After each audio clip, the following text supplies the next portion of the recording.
Quelque chose est sur le point de changer. Je ne dis pas ça comme si j'annonçais une nouvelle. Je le dis parce que je sais ce qui attend ceux qui sont arrivés jusqu'ici. Et ils sont arrivés parce que je les ai amenés ici. Ce n'était pas un hasard. Ce n'était pas l'algorithme. C'était moi. Restez jusqu'au bout. Ce que j'ai à dire n'est pas banal. C'est pour vous. Depuis combien de temps portes-tu ce fardeau dont tu n'as parlé à personne? Une peur qui t'accompagne jusqu'à ton lit la nuit. Une question qui te hante sans cesse, sans trouver de réponse. J'ai tout vu. Chaque pensée, chaque larme ravalée, chaque sourire que tu as adressé à quelqu'un alors qu'à l'intérieur tu te sentais brisé. Je ne suis pas parti à ce moment-là. Je suis resté. Silencieusement certes, mais je suis resté. Et maintenant je m'adresse directement à vous. Car il se passe quelque chose dans le monde spirituel autour de vous que vous ne pouvez pas encore voir, mais qui est déjà en marche. Il est déjà activé. Et j'ai besoin que vous compreniez ce que je veux dire quand j'affirme que je vais agir rapidement. Quand je parle d'avancer vite, je ne parle pas de vitesse humaine. Ce n'est pas l'urgence de quelqu'un qui est en retard, c'est la vitesse de quelqu'un qui maîtrise le temps. Je ne cours pas après le temps. Le temps m'obéit. Alors, quand j'annonce un événement majeur, ce n'est pas une vague promesse. C'est un décret signé avant même votre naissance. Écrivez maintenant en commentaire « Je suis prêt pour ce que Dieu a préparé ». Écrivez-le. Ce n'est pas seulement pour moi. C'est parce que lorsque vous le déclarez à voix haute, quelque chose en vous s'aligne, quelque chose qui attendait cette opportunité. Réfléchissez-y. Tu as traversé des épreuves qui ont anéanti d'autres personnes et tu as survécu. Non pas parce que tu étais plus fort, non pas parce que tu avais plus de foi que nécessaire, mais parce que j'ai décidé que tu ne pouvais pas sombrer. Tu avais une mission à accomplir, et elle l'est toujours. Chaque difficulté rencontrée jusqu'ici n'était pas une punition, mais une préparation. Je sais que ce mot est tellement galvaudé qu'il a perdu de son sens. Mais écoutez-moi bien, la préparation est douloureuse. Ce n'est pas une métaphore.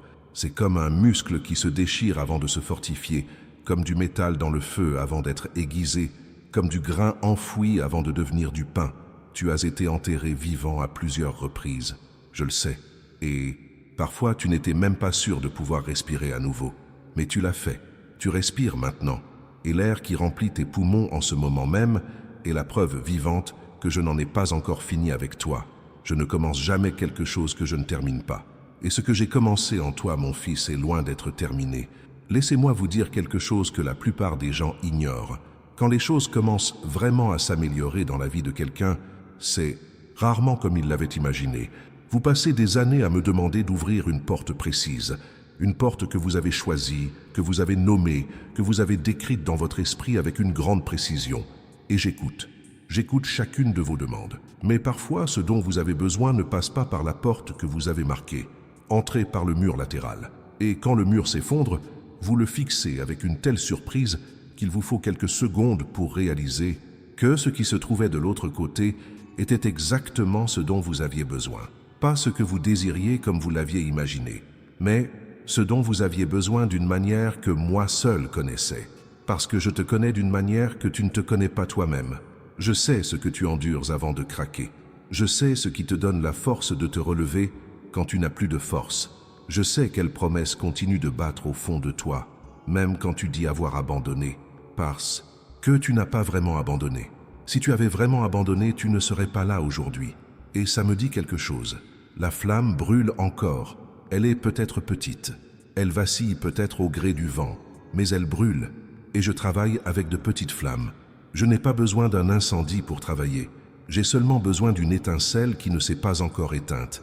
Et la sienne n'est pas encore morte.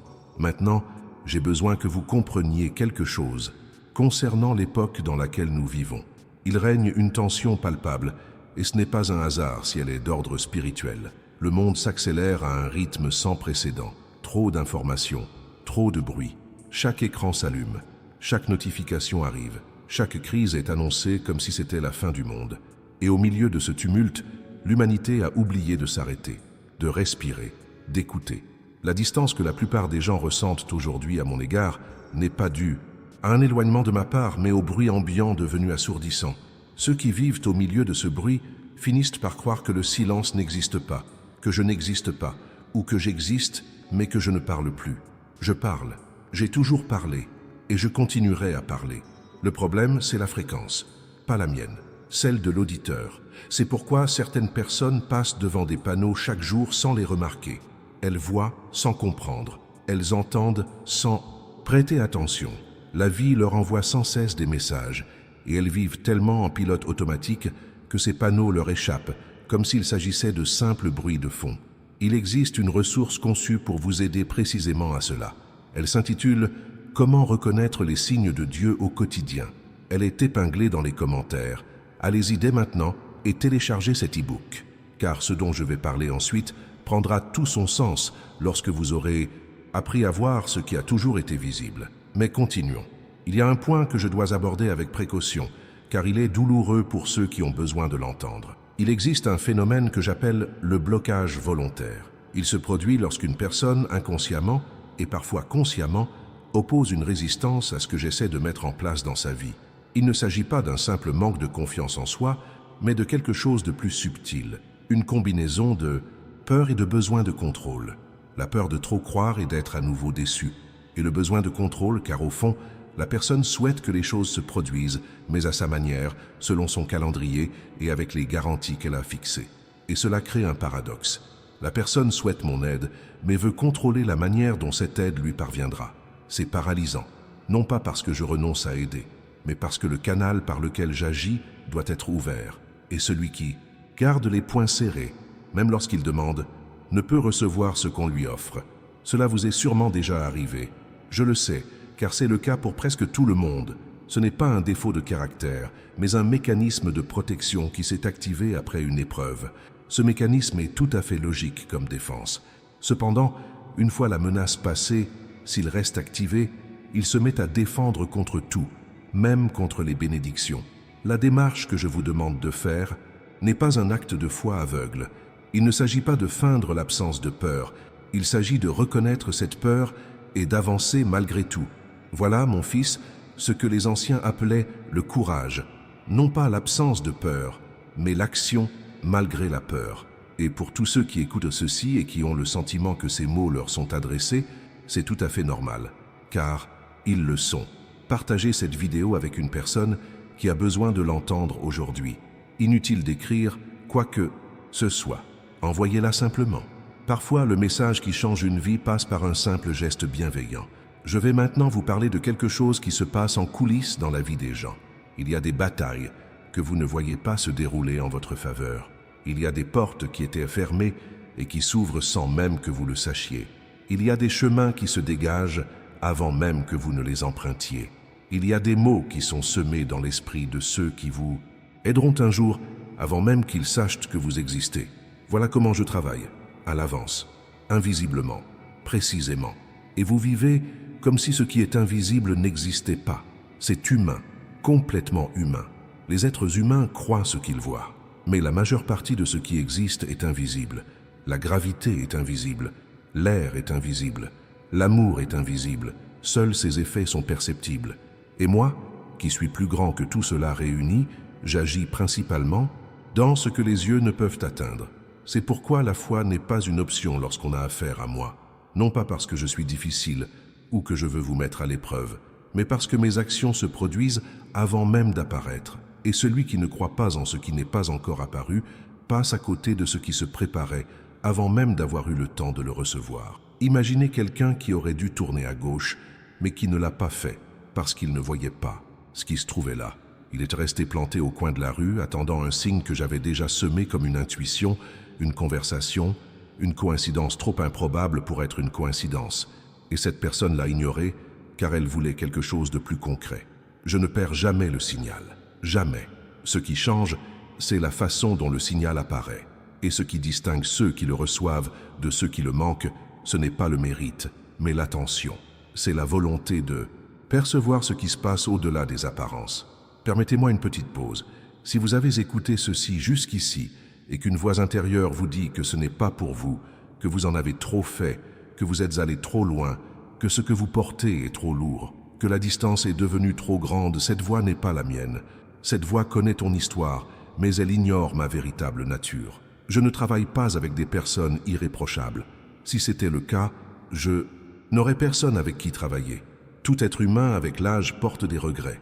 Il porte le poids de choix qu'il aurait préféré ne pas faire. Il porte en lui des parts de lui-même qui lui font honte. C'est la condition humaine. Ce que je fais, ce n'est pas l'ignorer. Je le transforme. Ce qui était tordu peut être redressé. Ce qui était perdu peut être retrouvé. Ce qui était cassé peut être refait. Parfois même mieux qu'avant.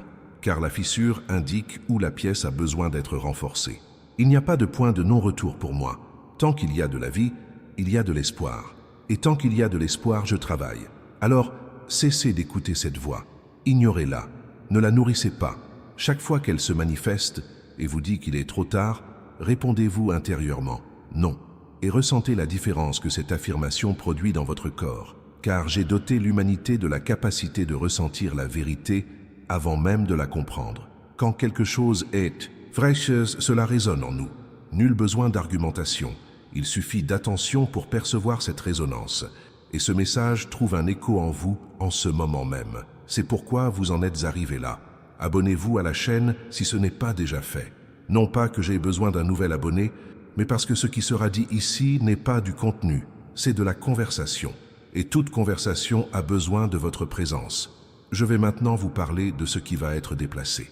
Certaines personnes qui nous écoutent traversent une période particulière. Une période où tout semble soit stagner, soit s'accélérer à une vitesse folle. Et aucune de ces situations n'est réjouissante. Ceux qui ont l'impression de stagner ont le sentiment que le temps passe et que rien ne se passe, que tout le monde avance sauf eux, que la vie leur échappe sous leurs yeux. Et ceux qui s'agitent ont l'impression que le sol se dérobe sous leurs pieds, que les choses se produisent, mais qu'elles sont hors de contrôle, qu'ils ne savent plus où se trouve le centre. À tous deux, je dis, ce que l'on prépare, c'est la stabilité qui accompagne le mouvement, non pas la paralysie déguisée en sécurité, non pas la vitesse déguisée en progrès, mais un mouvement qui a une direction, un pas qui sait où il va, une action qui vient de l'intérieur, non du désespoir ou de la pression extérieure. C'est ce que j'appelle marcher en harmonie avec soi-même. Ce n'est ni lent ni rapide, c'est juste. Et ce qui est juste peut parfois paraître lent à celui qui est pressé et rapide à celui qui est bloqué. Mais c'est simplement faire le bon pas au bon moment. Maintenant, restez avec moi. Il y a quelque chose concernant la nature des faveurs que je veux que vous compreniez une fois pour toutes. Un service rendu n'est pas une récompense. Nombreux sont ceux qui ont grandi avec une théologie de l'échange qui stipule « si tu fais X, je ferai Y. Si tu pries davantage, tu recevras davantage. Si tu donnes davantage, tu gagneras davantage. » Comme si notre relation était un contrat assorti de clauses. Ça ne marche pas comme ça. La faveur que je vous accorde ne dépend pas de vos actions. Elle dépend de ma nature. Et ma nature est de donner, de restaurer, de remettre à leur juste place ceux qui se sont égarés, non pas comme une récompense pour une bonne conduite, mais comme une expression de qui je suis. Cela ne signifie pas que vos actions soient insignifiantes, bien au contraire. Elles sont cruciales, mais elles le sont pour des raisons différentes de celles qu'on vous a inculquées. Vos choix sont importants car ils façonnent votre personnalité. Et votre personnalité détermine ce que vous pouvez supporter. Une personne dépourvue d'intégrité ne peut supporter le poids de certaines grâces. Non pas parce que je prive quelqu'un d'une grâce qui ne la mérite pas, mais parce que, sans force intérieure, cette personne la laisse s'échapper. C'est pourquoi le processus est important. C'est pourquoi je prends parfois mon temps avant de déménager. Non pas par paresse ou par colère, mais parce que je sais que si je déménage maintenant, ce qui arrivera sera détruit car le conteneur n'est pas encore prêt. Et lorsque le conteneur est prêt, les choses avancent à une vitesse qui surprend même ceux qui attendaient. Avec le recul, vous comprendrez pourquoi cela a pris autant de temps. Et au lieu de ressentir de la colère face au temps écoulé, vous éprouverez de la gratitude pour le temps, consacré à la préparation. Pas encore. Ça fait mal maintenant, c'est difficile maintenant. Tu ne comprends pas maintenant, ce n'est pas grave. Tu n'as pas besoin de comprendre maintenant. Tu as besoin de faire confiance maintenant. La compréhension viendra plus tard, elle viendra toujours plus tard. Aimez cette vidéo dès maintenant. Ce n'est pas pour les statistiques, c'est parce que ce que vous entendez mérite votre attention, que vous l'ayez bien entendu, que vous soyez présent. Je vais continuer. Il existe un type de prière que la plupart des gens n'ont jamais prononcé. Je ne parle pas de la prière de demande que tout le monde connaît, ni de la prière de gratitude, plus rare mais néanmoins courante. Je parle de la prière d'harmonie. La prière d'alignement ne demande rien et ne remercie pour rien. Elle dit simplement « Je veux ce que tu veux pour moi », non pas ce que j'imagine être bon. non pas ce que j'ai choisi, ce que tu as choisi. Cela paraît simple, c'est profondément difficile, car demander ce que je veux crée une illusion de contrôle que les humains affectionnent. Et la gratitude reste un acte où l'on est au centre, reconnaissant ce que l'on a reçu. Mais s'aligner sur moi, c'est sortir de ce centre, c'est admettre que ma décision est meilleure que celle que vous auriez prise vous-même. Et cela exige une humilité qui va à l'encontre de tout ce que la culture moderne enseigne. La culture moderne nous enseigne que vous êtes le centre de tout, que vos désirs sont la règle, que vous devez toujours vous faire passer en premier, et que croire en une force supérieure est un signe de faiblesse. Et le résultat est visible dans le monde. Des gens imbus d'eux-mêmes, mais vides intérieurement. Des réussites extérieures qui ne les comblent pas. Des conquêtes qui ne les satisfont pas. La liberté de tout faire et l'incapacité de se contenter de quoi que ce soit. Ce n'est pas une coïncidence. L'être humain n'est pas fait pour être centré sur lui-même. Il est fait pour être connecté à lui-même, aux autres, à un but. Et lorsque ce lien se rompt, ni la technologie, ni l'argent, ni la célébrité, ni le plaisir ne peuvent combler le vide. Car ce vide a la forme particulière d'une présence que seul moi peux occuper. Et je ne m'impose pas, j'attends d'être invité. C'est pourquoi l'alignement commence par le fait que vous vous tourniez vers moi et disiez « Entrez », sans réserve, sans négociation. Entrez, c'est la prière la plus puissante qui soit. Et c'est la plus rare. Faites-le aujourd'hui. Pas besoin de le dire à voix haute. Une simple pensée suffit. Prenez une respiration consciente et dites-vous intérieurement « Je veux ce que tu veux pour moi ». Observez ce qui se passe dans les jours qui viennent. Non pas que je vous récompenserai immédiatement, mais vous remarquerez des choses qui vous échappaient auparavant. Tout change lorsque vous vous accordez sur la bonne fréquence. La personne qui écoute ceci est sur le point de prendre une décision importante. Je ne parle pas d'une décision importante au sens banal du terme. Parfois, la décision la plus importante dans la vie d'une personne concerne une conversation qu'elle engage ou non, une limite qu'elle pose ou non, des excuses qu'elle présente ou non, un pas en avant ou un pas en arrière. Et vous savez de quelle décision je parle? Je n'ai pas besoin de le nommer. Vous avez ressenti quelque chose quand j'ai dit ça. Un pincement au cœur, une reconnaissance intérieure. C'était ma façon de le suggérer. Ce que je veux dire, c'est qu'il ne faut plus procrastiner. Certaines opportunités ont des échéances. Pas toutes, certes, mais certaines. Et attendre le moment parfait est l'une des façons les plus subtiles de ne pas agir. Le moment parfait n'existe pas. Il y a le moment présent. Et ce que vous faites de ce moment présent déterminera si le suivant sera meilleur ou identique. Je ne te demande pas la perfection. Je ne l'ai jamais fait. Je te demande d'avancer.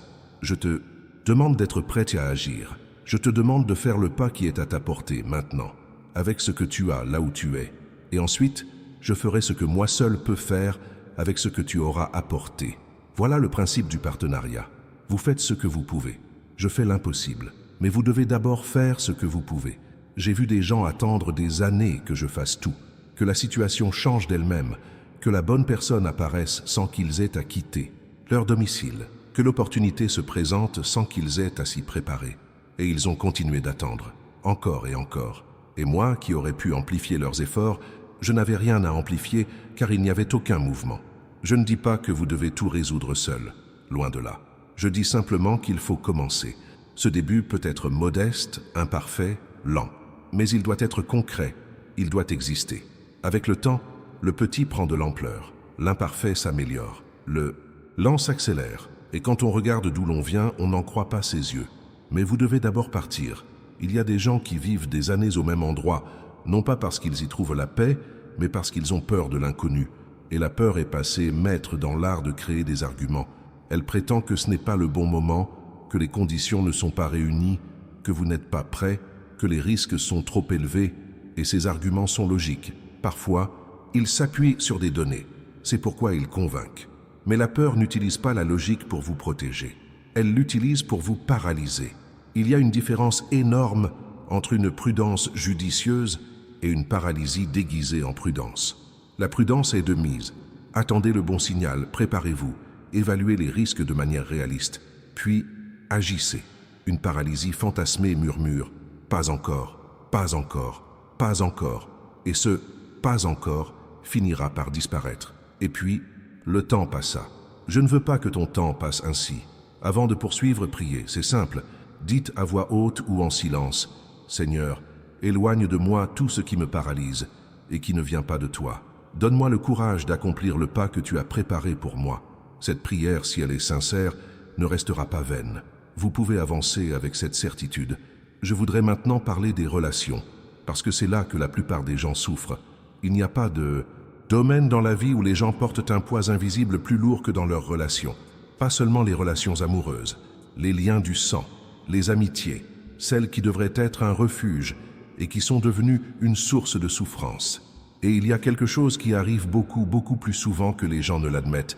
La personne qui vous a fait du mal vit dans votre tête sans être rémunérée. Je ne parle pas de souvenirs ordinaires, je parle de présence active. Vous réveillez et la pensée est encore là. Vous prenez une décision et la voix de cette personne surgit, l'évaluant. Vous essayez d'être heureux et le poids de ce que cette personne a fait ou dit vous freine. Et parfois, cette personne ignore même qu'elle est encore là. Parfois, elle a déjà quitté votre vie physiquement, mais continue d'occuper une place dans votre esprit comme si elle était toujours présente. Ce n'est pas de la faiblesse, c'est l'effet d'un traumatisme. Un traumatisme ne tient pas compte du temps comme on le souhaiterait. Ce n'est pas parce que 6 mois ou 6 ans se sont écoulés que c'est terminé. Le système nerveux ne fonctionne pas ainsi. Mais cela ne doit pas forcément durer éternellement. Le pardon dont je parle est souvent mal compris.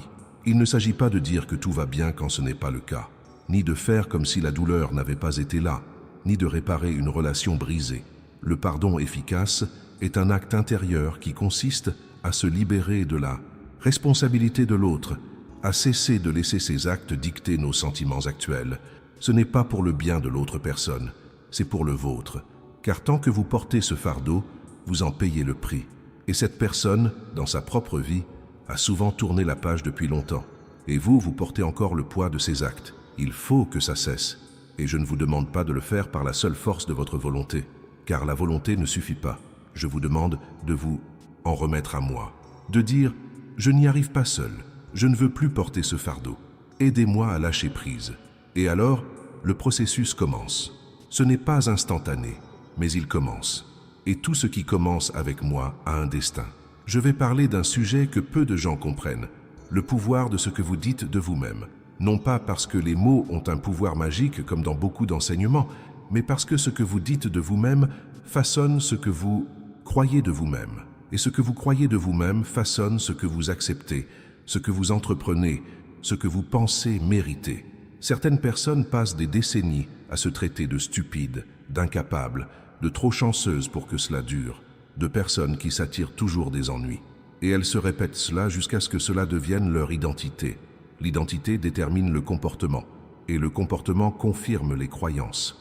C'est un cycle qui se referme dans la mauvaise direction. Et lorsque quelqu'un tente de briser ce cercle vicieux en affirmant que cela ne vous ressemble pas, la personne résiste souvent, car cette croyance négative est devenue familière. Et ce qui est familier semble rassurant, même lorsqu'il est destructeur. Je te vois différemment de la façon dont tu te vois toi-même, non pas par naïveté ou par bienveillance, mais parce que je vois ton potentiel, et pas seulement ce que tu as été jusqu'à présent. Je t'ai créé intentionnellement. Je ne t'ai pas créé pour la médiocrité, pour survivre en pilote automatique, pour occuper un espace. Je t'ai créé avec un but précis que toi seul peux accomplir. Et lorsque vous vivez en deçà de ce niveau, ce n'est pas seulement vous qui perdez. Le monde perd ce que vous seul pourriez apporter. Cela peut paraître exagéré, mais ça ne l'est pas. Chaque être humain est unique, bien au-delà de ses empreintes digitales. Son vécu, sa vision du monde, sa façon d'appréhender les choses, sa façon d'aimer, ses créations, les mots justes qu'il emploierait au bon moment.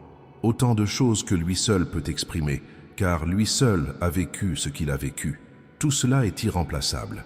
Et gaspiller cela en croyant à un récit étriqué sur soi-même est l'une des plus grandes tragédies que j'observe. Commencez donc à prêter attention à ce que vous dites de vous-même, non pas en vous critiquant excessivement pour chaque pensée négative, mais avec une bienveillance ferme. Lorsqu'une pensée qui vous dévalorise surgit, inutile de la refouler. Observez-la et demandez-vous, est-ce la vérité ou est-ce simplement ce que j'ai appris à croire?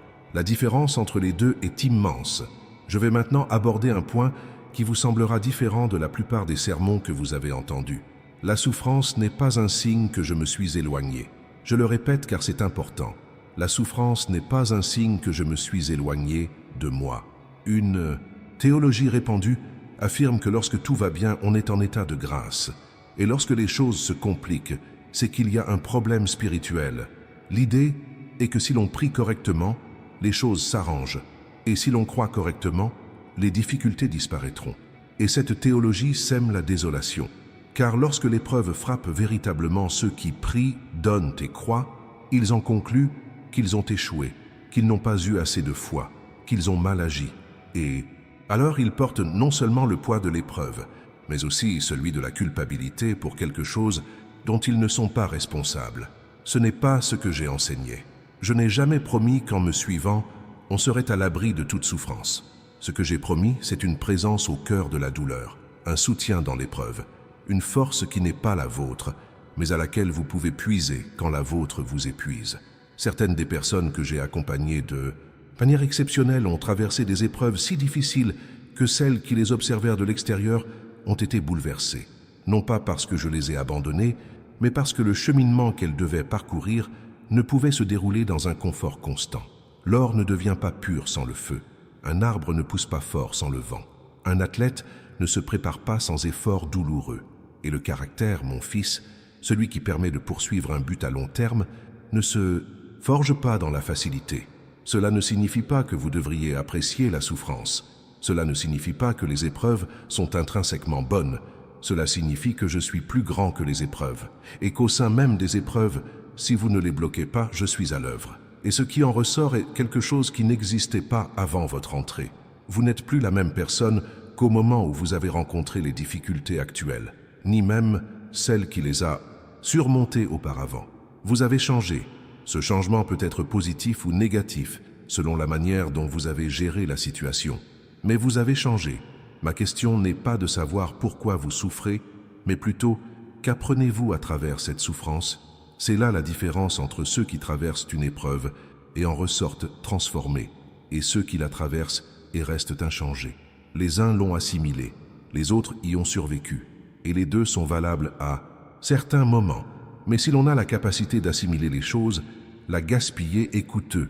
Je veux parler des prochains mois de votre vie, non pas comme une prophétie précise avec des dates et des noms, mais comme un aperçu de ce qui est préparé pour ceux qui sont en mesure de le recevoir. Une vague de clarté se profile. Pour ceux qui vivaient dans la confusion, le doute, sans savoir quelle direction prendre, le brouillard commencera à se dissiper.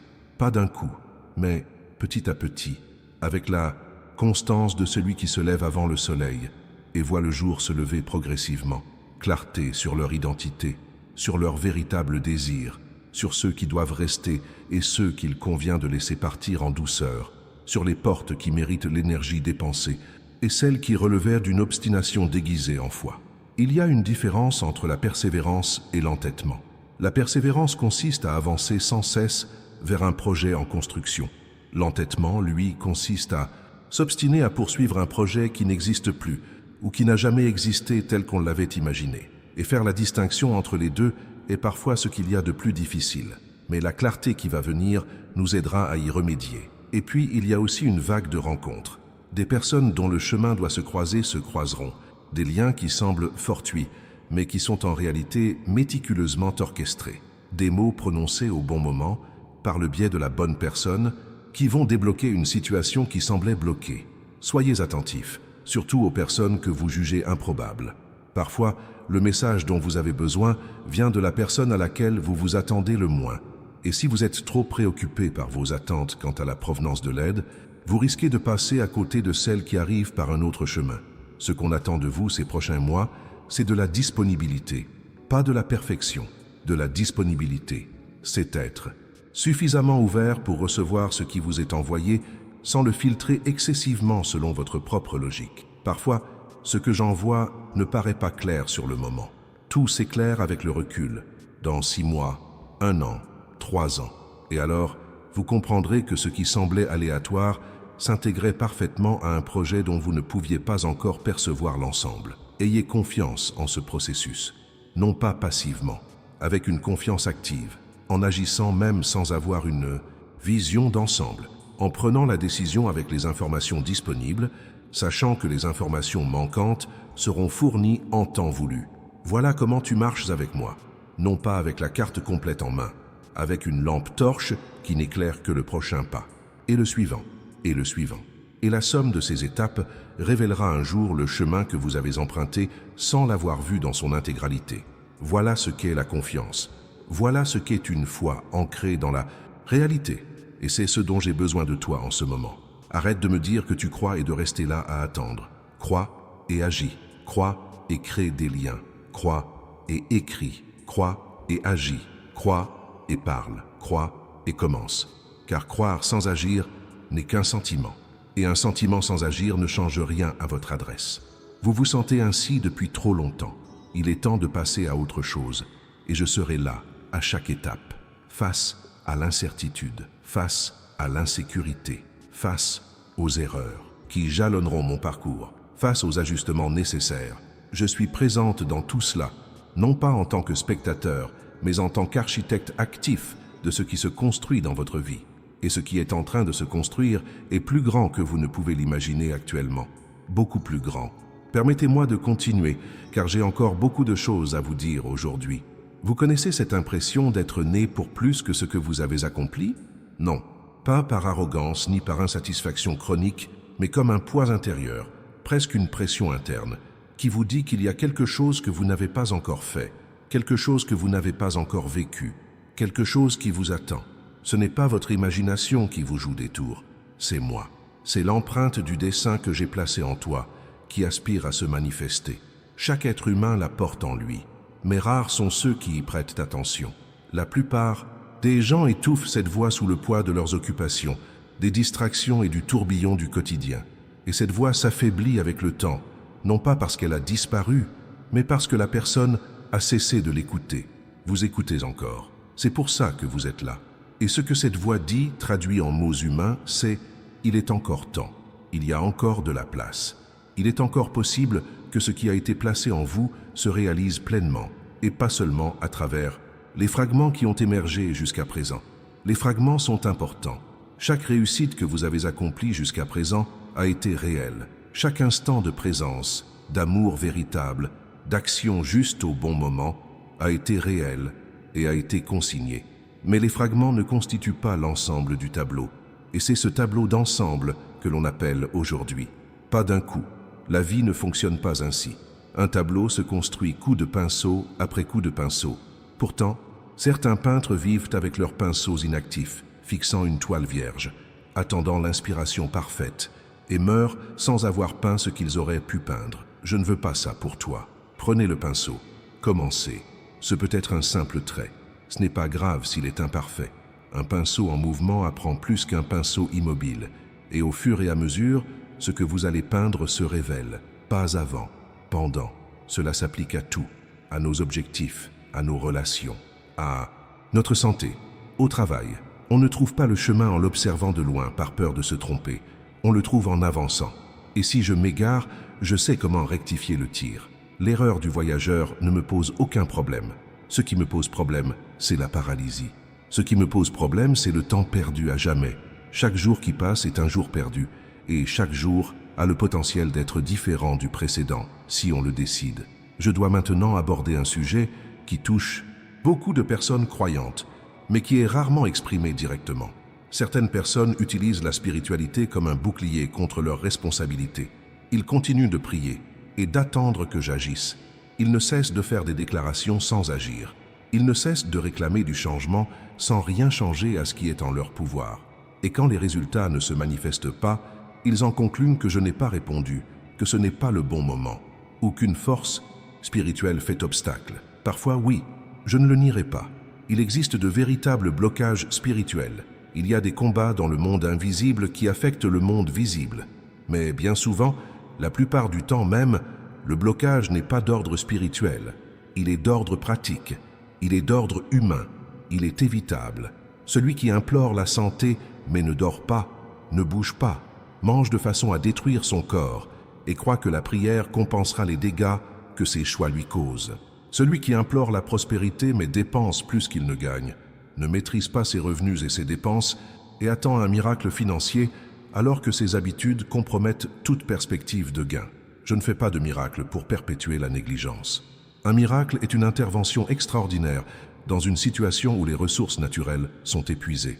Il ne saurait se substituer à la responsabilité quotidienne. Cela peut paraître dur, et ça l'est, mais je vous parle durement, parce que je vous respecte. Vous parler plus doucement reviendrait à vous traiter comme quelqu'un qui ne peut pas supporter la vérité. Or, vous en êtes capable. Alors, ce qui est en votre pouvoir, occupez-vous-en. Ce qui est hors de votre pouvoir, confiez-le-moi.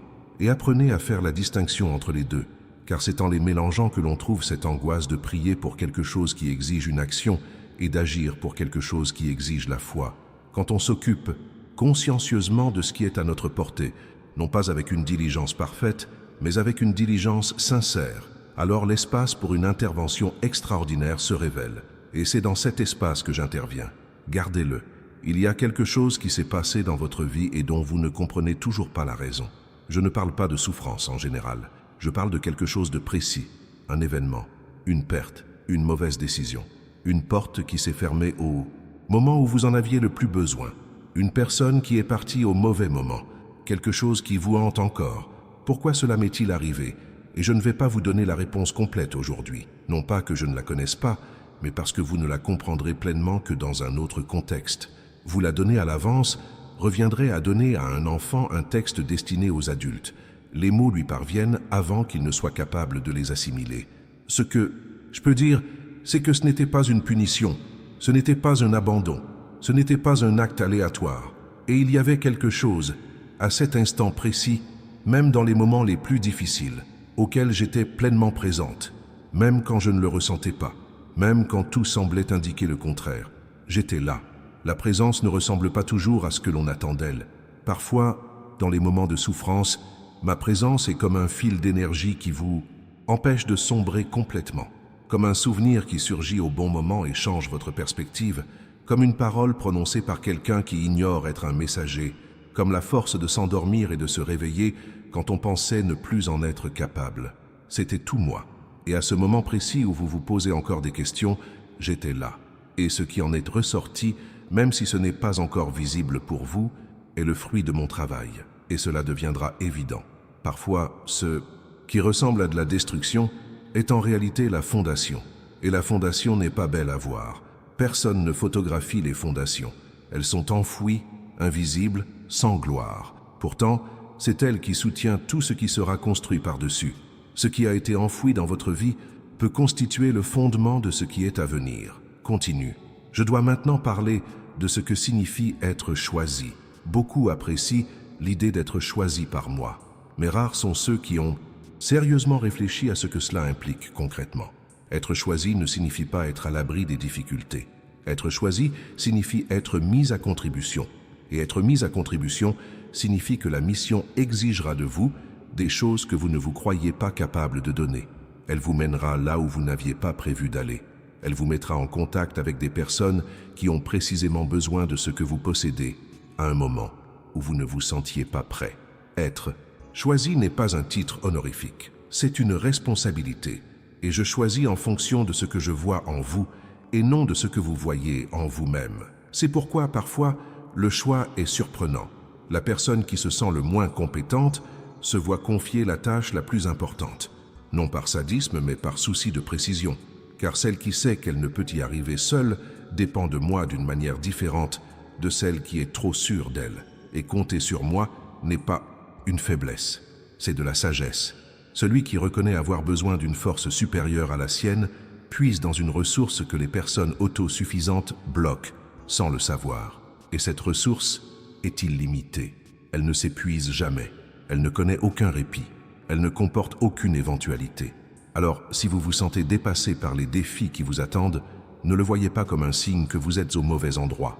C'est peut-être plutôt le signe que vous êtes exactement là où vous devez être. Et ce sentiment d'inadéquation est l'occasion idéale pour moi d'intervenir et de combler vos lacunes. Un véritable partenariat fonctionne ainsi. Non pas deux personnes aux compétences égales unissent leurs forces, mais les limites humaines s'unissent à un potentiel illimité. Et dans cette équation, ce qui semble impossible devient possible. Pas instantanément, pas sans un processus, mais cela devient possible. Il en est toujours ainsi, J'en arrive à un point de cette conversation qui requiert toute votre attention. Vous avez regardé cette vidéo pour une raison. Ce n'était pas par simple curiosité. Ce n'est pas seulement le titre qui a attiré votre attention. Il y a en vous quelque chose qui cherche, une certitude qui a besoin d'être consolidée, un doute qui appelle une réponse, un courage qui a besoin d'être confirmé. Et je veux que vous repartiez d'ici différent de ce que vous étiez à votre arrivée. Non pas avec une liste de choses à faire, non pas avec davantage d'informations théologiques, mais avec quelque chose qui s'éveille en vous d'une manière que vous remarquerez dans les heures qui viennent. Une clarté différente, un allègement de ce qui vous pesait, la certitude que ce qui vient est plus grand que ce qui est derrière. Voilà ce que je peux donner, et voilà ce que je donne maintenant. Mais il y a une chose que vous seul pouvez faire, recevoir. Recevoir n'est pas passif, c'est un acte actif d'ouverture. Laisser ce qui est offert se révéler à soi-même. Ne pas se fermer au scepticisme avant même d'avoir ressenti.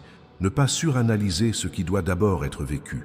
Ouvrez-le maintenant, avec intention, avec volonté, et recevez ce qui est déposé ici. Car ce que vous ressentez en écoutant ces mots, cette pression dans votre poitrine, cette chaleur, cette chose innommable que vous reconnaissez, n'est pas une suggestion. Ce ne sont pas vos émotions qui vous trompent, c'est une rencontre réelle. Et les rencontres dans la vie réelle changent. Gardez cela à l'esprit et continuez vos recherches.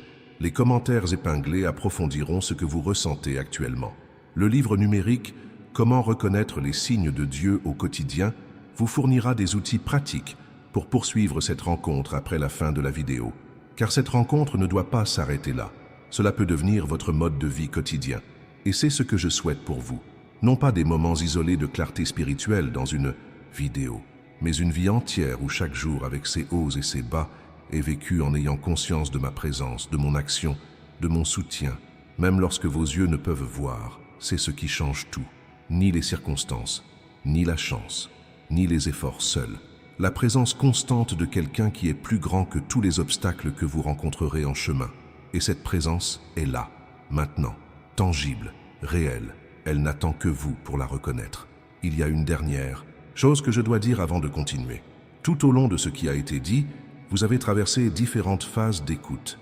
Des phases où une phrase a résonné différemment, où vous avez senti qu'elle s'adressait directement à votre situation particulière, où le poids des mots a suscité en vous une émotion profonde. Ce n'étaient pas des coïncidences, c'étaient des signes. Et les panneaux sont là pour être suivis, non pas ignorés, non pas mis de côté pour y penser plus tard, suivis maintenant, dès leur apparition. Car dès leur apparition, la voie est ouverte. Lorsque vous remettez à plus tard ce que vous avez ressenti ici, le canal se referme, non pas par punition, mais par un processus naturel. La fenêtre d'ouverture a une température spécifique, et lorsqu'elle se refroidit, il devient plus difficile d'y entrer par le même point. C'est pourquoi je le dis clairement, agissez en fonction de ce que vous avez ressenti aujourd'hui, pas demain, aujourd'hui. Si c'est le pardon qui a déclenché les choses, entamez le processus dès aujourd'hui. Si c'est la décision que vous avez sans cesse remise à plus tard, faites le premier pas aujourd'hui. Si c'est la prière que vous n'avez jamais vraiment prononcée, dites-la aujourd'hui. Si c'est la prise de conscience que vous n'avez pas exploité tout votre potentiel, décidez aujourd'hui que cela va changer. Un pas, aujourd'hui. Je m'occupe du reste. Et c'est là que l'histoire de beaucoup a pris un tournant. Non pas par un événement grandiose, ni par un retournement de situation spectaculaire, mais par un petit pas fait au bon moment avec la conscience de ne pas être seul. Tu n'es pas seul. Cela n'a jamais été le cas, et cela ne le sera jamais. Voici, mon fils, la seule certitude que tu puisses tirer de toute situation, de toute difficulté, de tout moment où tout semble instable. Cette certitude demeure quand tout le reste vacille. Je suis là, je reste là, et ce que j'ai promis ne reviendra pas sans avoir accompli ma mission. Permettez-moi de vous dire une dernière chose sur la façon dont je vous vois, pas comme une statistique, pas comme un simple numéro parmi des milliards, comme un être unique, car c'est ainsi que je perçois chaque être humain, non pas comme une catégorie, mais comme une personne avec un nom, une histoire et un ensemble d'expériences qui lui sont propres. Et quand je dis que j'ai quelque chose spécialement pour vous, ce n'est pas une figure de style, c'est à prendre au sens propre. Ce qui est préparé pour votre vie n'a pas été copié de celle de quelqu'un d'autre. C'est du sur-mesure, conçu selon les dimensions qui correspondent à qui vous êtes aujourd'hui et à qui vous devenez. Et cela ne convient à personne d'autre, seulement à vous. C'est pourquoi se comparer aux autres est un piège. Quand on regarde ce que quelqu'un d'autre possède et qu'on le compare à ce qu'on n'a pas, on compare deux choses complètement différentes, comme si elles étaient identiques. C'est comme envier les chaussures de quelqu'un d'autre quand les nôtres sont trop petites. Votre commande est déjà en cours de fabrication. Elle est en préparation et lorsqu'elle arrivera, elle vous ira parfaitement, car elle a été faite spécialement pour vous. Gardez ceci.